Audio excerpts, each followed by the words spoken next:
Welcome to Calm, Sleepy Tales. Thank you for joining me for the latest Widdersham tale, The Mystery of the Moon-Glowing Marrow, a whimsical, character-rich story set in Nettle Nib, the charming greengrocers of Widdersham.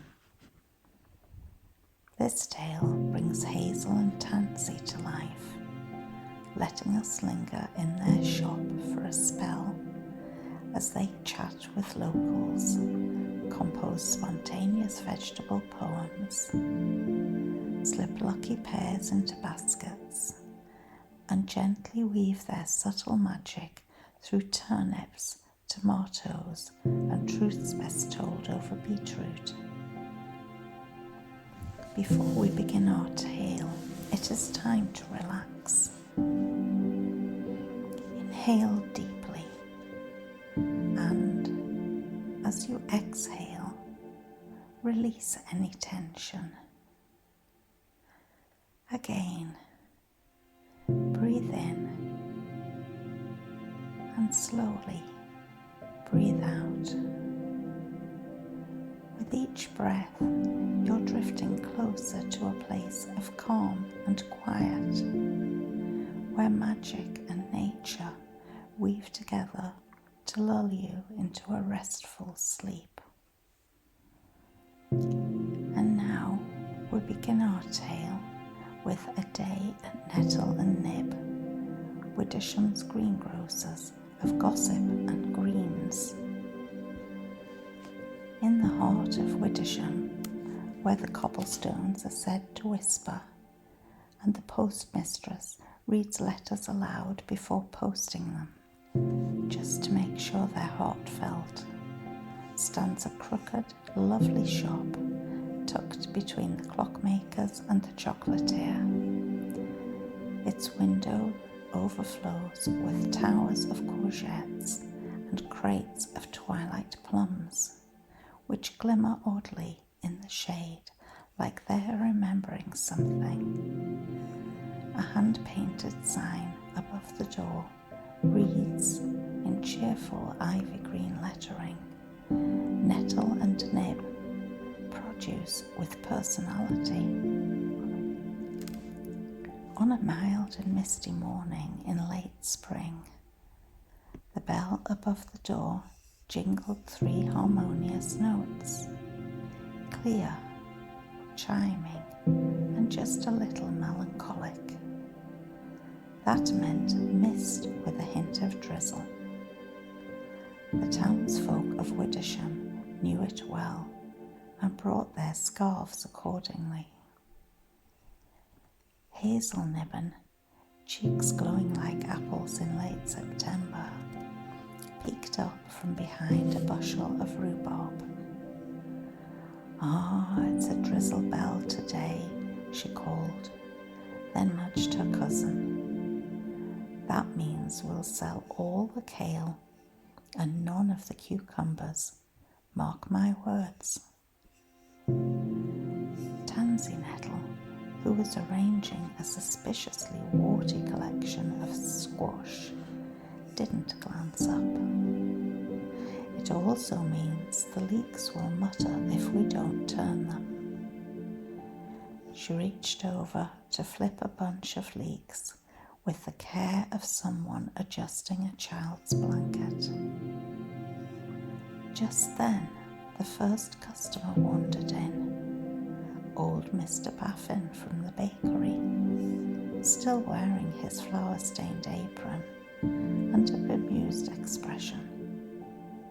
He stood staring at a stack of moon-glowing marrow that had been arranged like a totem pole. "Morning, Baffin," Hazel chirped. "Looking for your usual?" He nodded vaguely, still eyeing the marrows. They weren't glowing last week." "They were brooding," Tansy said solemnly. "Today they've had a breakthrough." Hazel handed him a brown paper bag already packed.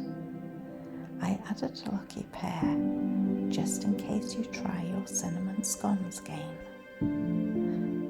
"You heard about that?" he muttered, blushing.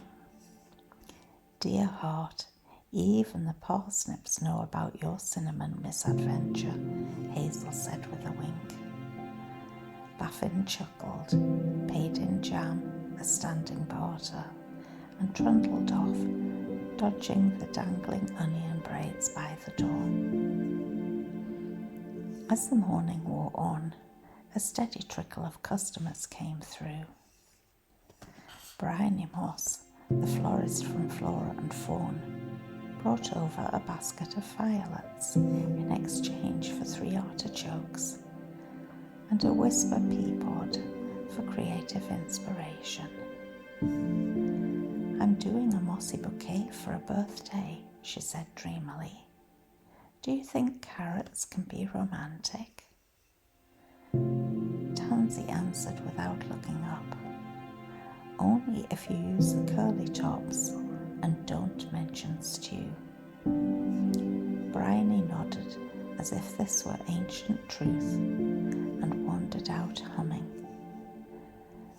Then came young Toby Underbark, dragging a patched-up bicycle and a face full of hopeful curiosity. He didn't say a word, just sidled up to Hazel and held out a faded tea tin. "Ah, more lemon curd," Hazel said approvingly. "Come for the mystery fruit of the week?" Toby nodded solemnly. Tansy pulled a crate from beneath the counter and popped the lid. Inside were oval berries that shimmered with faint silver flecks and smelled, oddly, like clean laundry and old maps. "Skyberries," she announced, allegedly from the Cloud Isles. Toby's eyes widened. "Are those real?" Hazel leaned in. "Only on Tuesdays." He left, clutching a small brown bag and a borrowed poem scrawled on the back of a beetroot label. "Skyberries blush not from the sun, but from the stories that haven't begun. T.N." The cousins barely had time to settle before the door opened again, admitting a swish of air and Lady Moppet of the Widdersham Historical Society, who marched straight to the whispering carrots and began inspecting each one with the air of a customs inspector. "I need carrots for honesty," she announced. Tansy eyed her. "Raw or roasted?"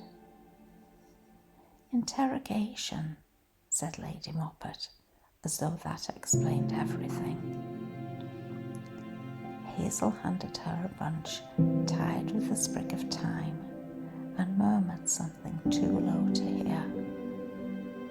Lady Moppet nodded gravely, passed over a glossy envelope, which Hazel tucked into the turnip drawer without reading, and departed with the swish of a woman who'd once chased a runaway goat into the mayor's parlour and won a medal for it. The day went on, filled with chatter and carrot hikers. Tansy arranged a new chalkboard poem by the nearly honest apples. "This apple has seen things, a cider moon, a broken heart, and it still tastes like morning."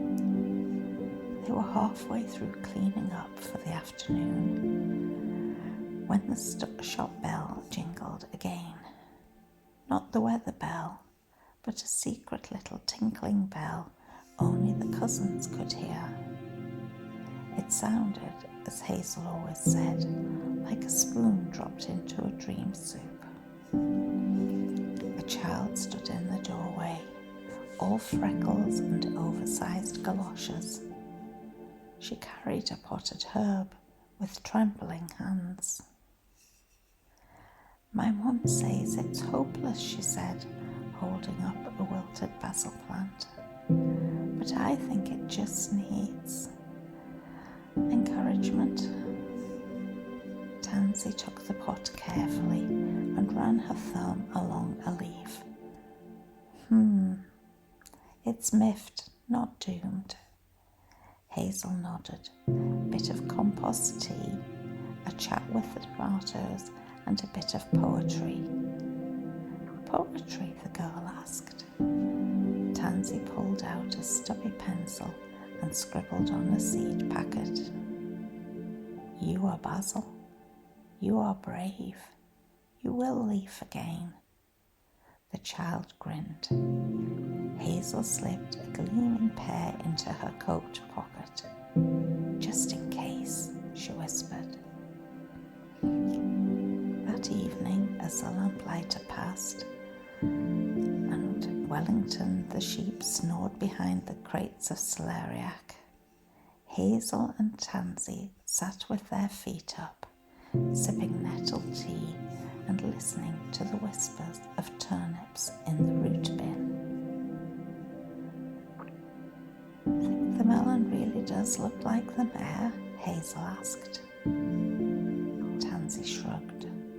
Only when he's flustered. Hazel chuckled. Same nose, though. There was a beat of comfortable silence. Then Tansy said, Do you think we'll ever run out of mysteries? Hazel shook her head. Not while vegetables keep having opinions.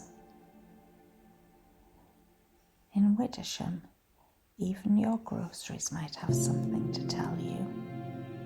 And at Nettle Nib, they might just say it in verse.